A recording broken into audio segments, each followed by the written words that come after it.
Well, another fan of eating their own placenta is mum of two, Lynnea Shrie, who loves it so much that she's been providing placenta smoothies and capsules for women ever since. Good morning, Lynnea. She's live in Spain. Nice to talk to you. Morning. Hiya. I suppose anyone who's watching this now, just tuned in, their first question might be, why?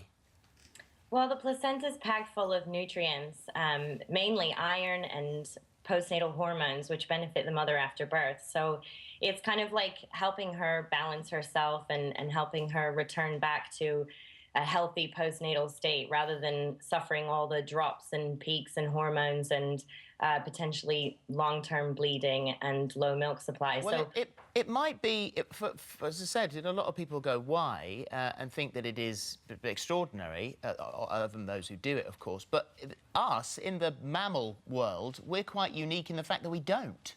That's very true. That's very true. It's us and marine mammals and camels, funny enough. But there are a few very select mammals that don't, but all other mammals consume their placenta after birth, mainly our cousins, bonobos and chimpanzees. So, Lynnea, I did a lot of research into this after I had Chester. I didn't do it with Harry or Belle, and I really considered doing it, and I looked at all the pros and cons of it.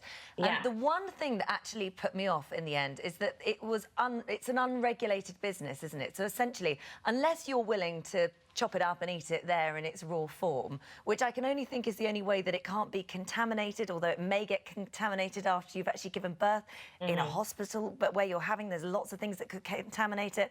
For somebody to come in unregulated, take my placenta away, store it in their fridge with other people's placentas, how am I going to know that there hasn't been any cross-contamination on something that, as I said before, isn't regulated? That's what put me off.